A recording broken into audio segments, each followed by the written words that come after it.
You're listening to Family Talk, the radio broadcasting division of the James Dobson Family Institute. I am that James Dobson, and I'm so pleased that you've joined us today.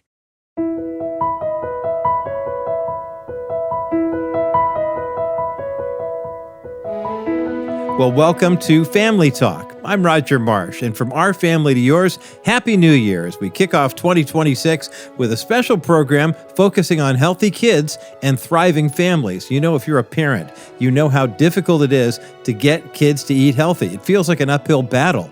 Maybe you've experienced those dinnertime standoffs where vegetables go untouched and then the negotiations begin. Or perhaps you've wondered if you're doing the right thing when your child refuses to eat what's on their plate. Well, on today's edition of Dr. James Dobson's Family Talk, we're going to kick off the new year with some practical wisdom for one of parenting's most common struggles, and that is teaching children to develop healthy eating habits from an early age. Our guest is Elliott, a pediatric nutritionist who spent years helping families navigate these challenges. She'll be sharing insights about why childhood nutrition has changed so dramatically over the past few decades, and more importantly, what you can do about it in your own home. And now, let's revisit this classic conversation and introduce our guest, Dr. James Dobson, as he kicks off part one of this conversation on healthy kids and thriving families. You know, the Bible teaches us that we should take care of ourselves physically because we're a temple of the Holy Spirit. And everything that we put into our bodies has an effect. So we must be mindful in this context of what we eat. We're going to talk about that today. I have had some bumps in the road. It's been 28, nearly 29 years since I had a heart attack. I changed everything. I changed the way I ate. I changed the way I exercised. And all these years later, I'm doing well and don't have any residuals from that early experience because I played by the rules. And that's what we're going to focus on today, especially, you're going to love this, especially with regard to teaching kids, children, how to eat right from an early age. I think it was many years into parenting before I really realized that children need good nutrition too, because the things that they do to their bodies early tends to stay with them. And we're going to talk about that too. Unfortunately, many parents of young children have immense conflict at the dinner table. Man, that is a warfare that often goes on between generations. When a child doesn't like the food that mom or dad has prepared and put on the table, tempers flare up very quickly, especially for strong-willed children and their parents. And it becomes an old Western standoff with the adult waiting out the children and trying to get them to do what's right, to eat his or her vegetables. You know the drill. As funny as that picture can be, it's really not very funny because it's a nightly battle for some. And my guest today is an authority on instructing families on implementing a balanced and healthy diet in their growing children and all the implications of it for now and for the future. Her name is Elliott. Her husband's name's Edward, and he's here also, and they have come from Birmingham, Alabama, to be with us today. Allie has a master's degree in clinical fellowship in maternal and child health from the University of Alabama at Birmingham. Allie began a career at Children's Hospital. I was at one in Los Angeles, and she was at a children's hospital in Birmingham. And she has worked for the maternal and infant division at Gerber. Today, she has her own nutrition practice in Alabama. Allie is an adjunct faculty member for the Department of Nutrition at Samford University and the University of Montevallo. She and her husband, Edward, live in Birmingham, and they have two daughters, Fraser and Alice. You being a parent, you're having an opportunity to test some of the things you believe and are teaching to others. Is either of those girls strong-willed? Have you had some of those battles I talked about? Yes, I have. Before children, I would teach this to parents, and they would look at me kind of skeptical, but I didn't really understand until I had my own. And God blessed me with extremely strong-willed children. They are creative, and they are smart, and they are fun, but they know what they want, especially my oldest. Well, let's go back to what I said in my introduction. Compare for me nutrition in families in the 70s compared to today. What's different and what's the impact on children's health? This is a big deal. We like to think of nutrition through science, and we should, but I like to think of it historically because it tells us so much.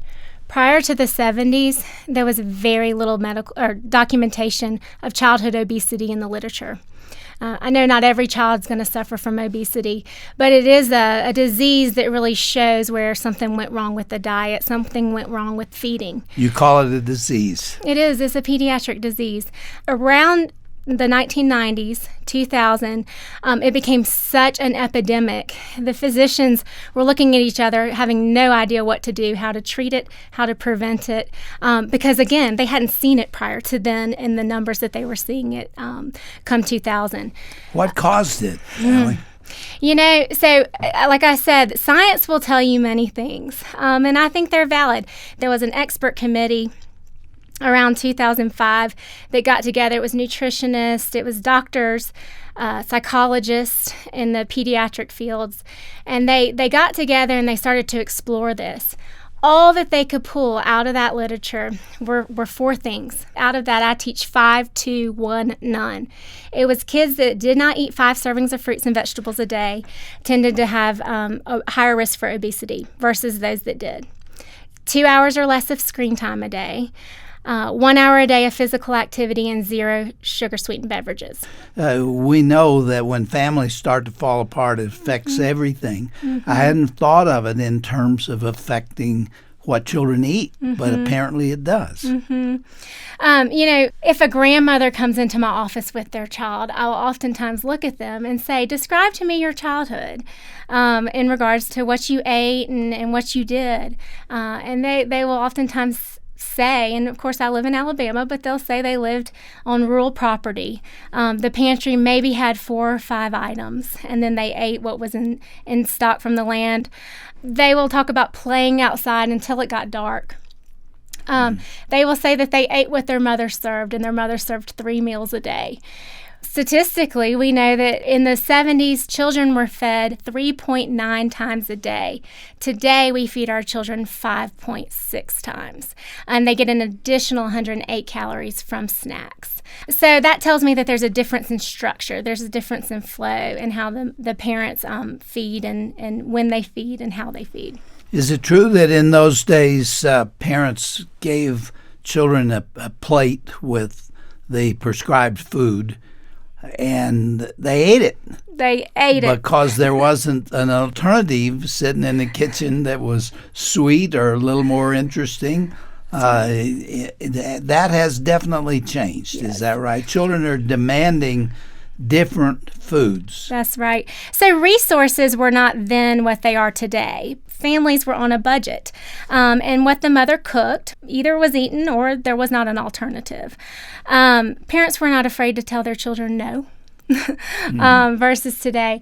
Today, parents, if the child does not like what they're served, at a very early age, even as early as 4 to 6 months, if they start saying no to Gerber green beans, the mother no longer puts it into the grocery cart. She no longer prepares it home, and the child is never exposed to it on the plate. So what that looks like as a 2-year-old, 3-year-old, 4-year-old is about 5 menu items: chicken fingers, mac and cheese, Chips Ahoy cookies, and maybe if they're lucky, some grapes. Maybe a hot dog? Maybe a hot dog. Sometimes that's a little tricky too. I see common themes with the picky eaters, even in what they eat, what they choose. It's interesting. Having a picky eater is a real trial for a family, isn't it? Believe it or not, I was a picky eater. I was simply not going to eat many foods. And my mother did everything. She sat me at the table and said, "You will not move till you eat." So I didn't move. I just, I've seen this battle between parents and kids, and the kid will take you because that's the one thing that where he can control the relationship is by refusing to eat certain things. My mother told me one time about the disease of rickets. Yeah. And I didn't know what rickets was, and she made it sound like the end of the world and that I was going to get it if I didn't eat better. And, I've since learned how to eat, and I love to eat, as a matter of fact. But, boy, not in those days. We cannot make our children eat, and we shouldn't make them eat. That's their choice. It's their choice how much they're going to eat on the plate, and it's their choice what they'll choose on the plate. It's our responsibility to provide the plate and make sure it's nutritious. Parents do not need to be concerned with what they eat on the plate. They will make up for it later. But the parent has to be consistent with the methods. I teach just very simply, half the plate fruits and vegetables, a carbohydrate or a grain that's best if not highly processed, and then a protein, plant protein, or a meat on the other fourth side of the plate. Feed 3 meals a day, breakfast, lunch, and dinner, and one snack, maybe 2 snacks, consisting of a fruit and vegetable. You're not vegetable. opposed to snacks? No, not opposed to them. But I also think they should be structured at the table with purpose going into the plate and the preparation and the thought that goes behind it. Reason why is because if you give a child celery and carrots and some hummus for a snack and they turn their nose up at it, well, what does that mean? That means they don't eat a snack. Is that right? Or they weren't hungry. You don't go get candy, right? Yeah, they weren't hungry. And so that allows them to use their intuitive, innate ability to sense hunger and fullness and decide when and when not to eat. But the parent still has the responsibility to choose what it is and the timing of it. Should a parent be afraid to let a child get hungry if he doesn't want to eat? No, that's one of the biggest concerns a parent has when we start to talk about structure and boundaries and the discipline of everything and choice. Their kids are strong, or they would not be in my office. They just wouldn't be. If they show up in my office, they have really, really strong kids who have held out in the past. Most of what I'm teaching them is extreme common sense, and they know it. And they've tried some of it, and then they get nervous because they're really afraid that little Sally's going to go to daycare hungry, and she might starve. And they just aren't quite equipped to think through how that's going to look. Very beneficial if a father and a mother can be involved in the process. There's a lot of training involved in consistency and making sure that the child feels really safe and can trust them that they're going to feed them every 3 to 4 hours. So you don't deal with this with anger. You don't start yelling at the kids if they don't take another bite and so on.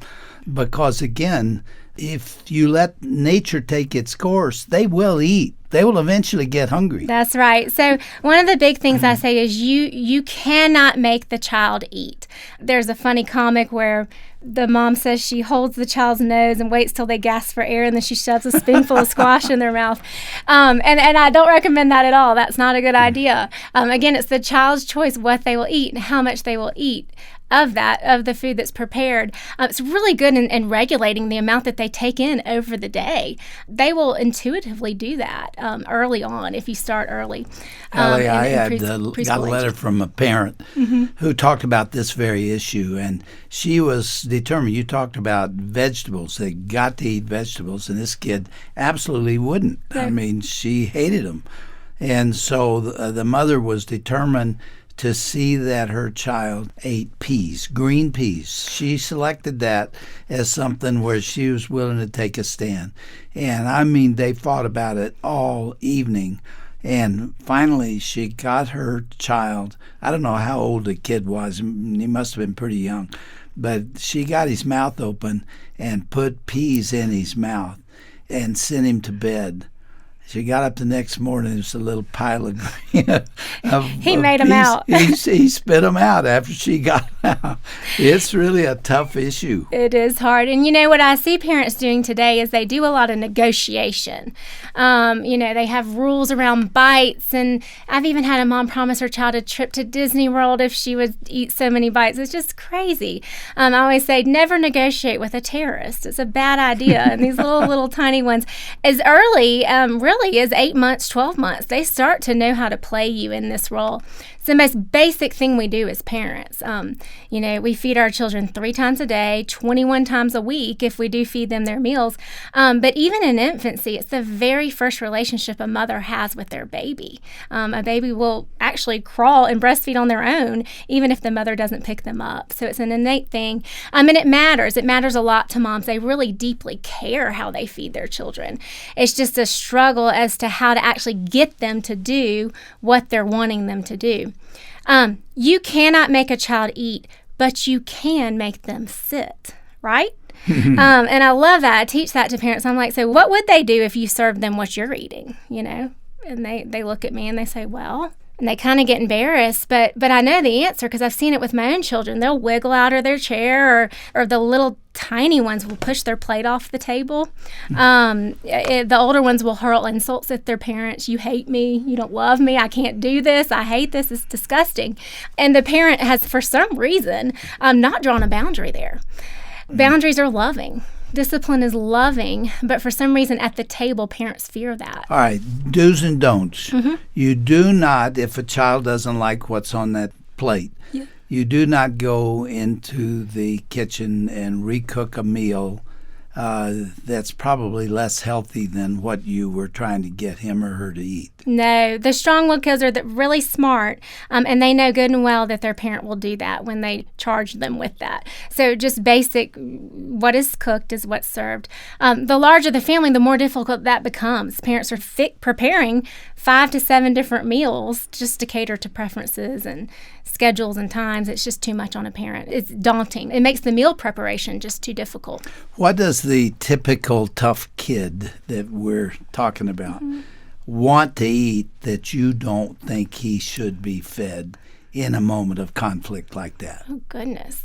It varies. It just depends on, I call them their crutch foods. It's like the parents have to have what they know their child will eat. They'll travel to 10 different grocery stores to make sure that child has certain brands.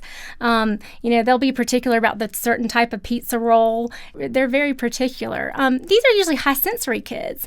We can call it that, but they do have high senses, which I think is a wonderful thing. It's a beautiful thing. Tell me that word again, high sensitive? They have their ability to sense taste and texture is very sharp.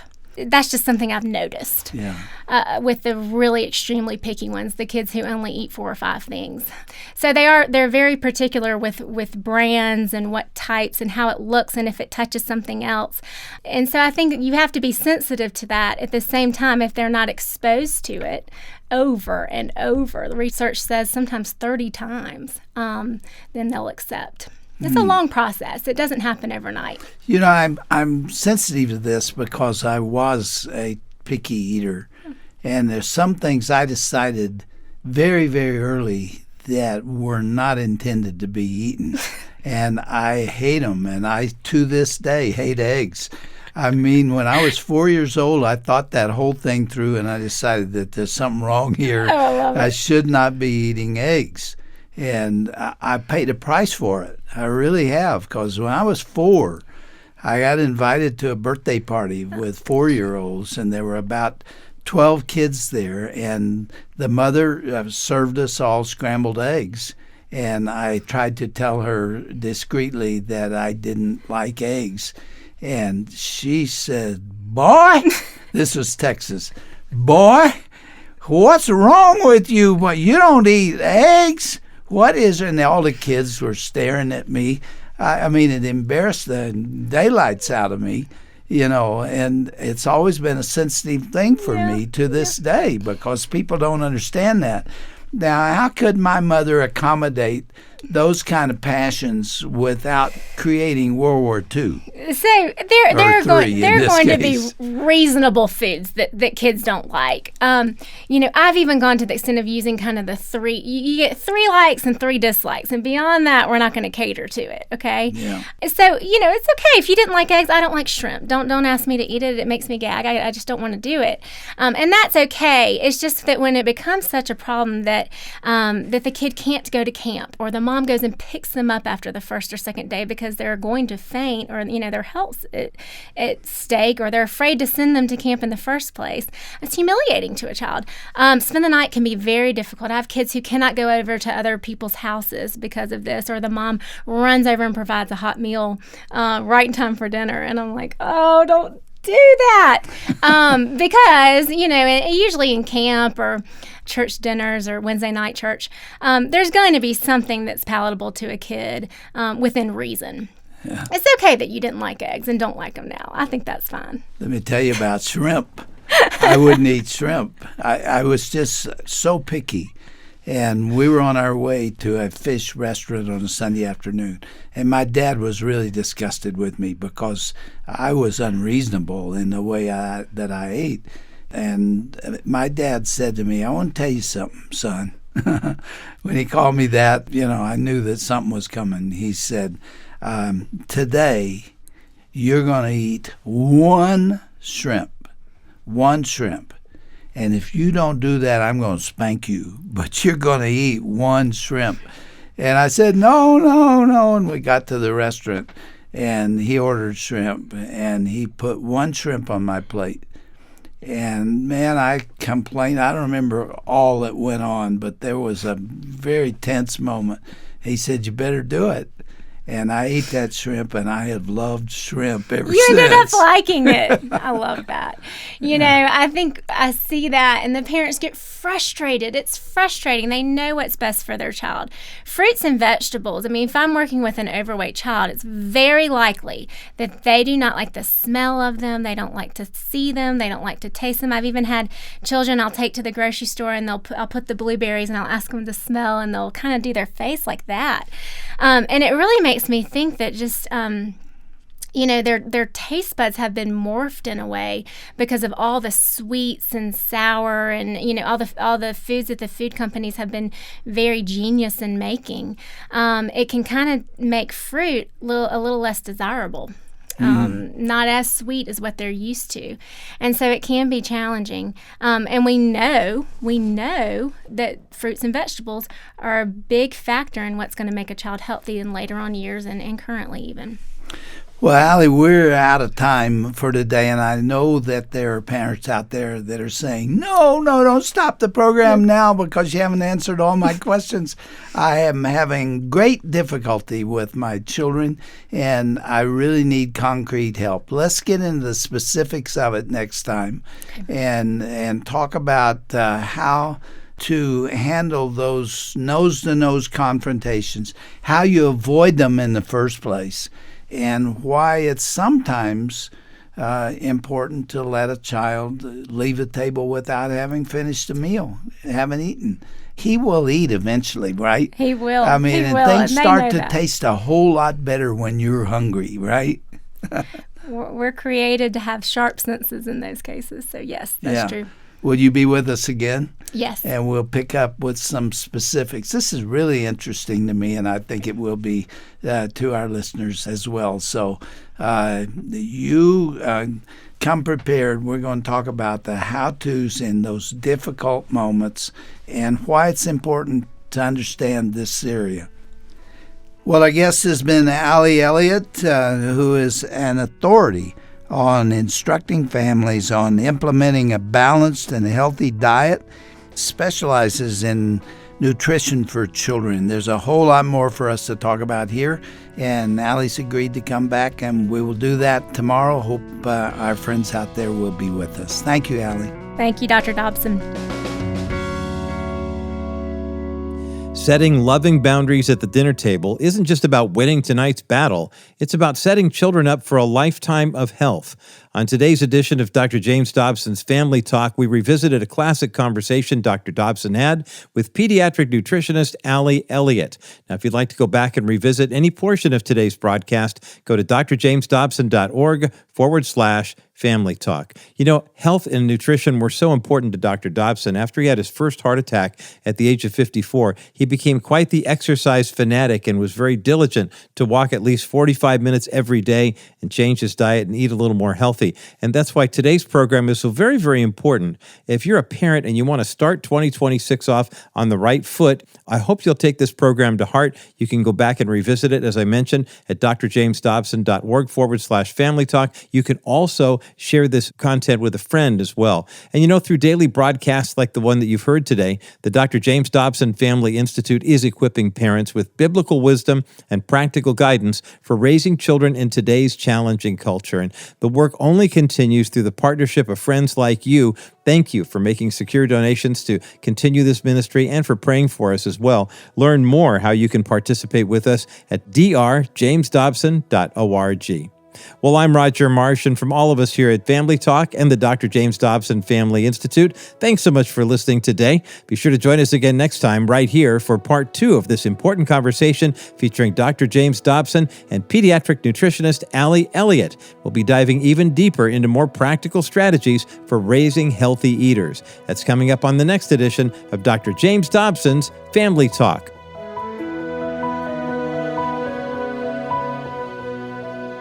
This has been a presentation of the Dr. James Dobson Family Institute.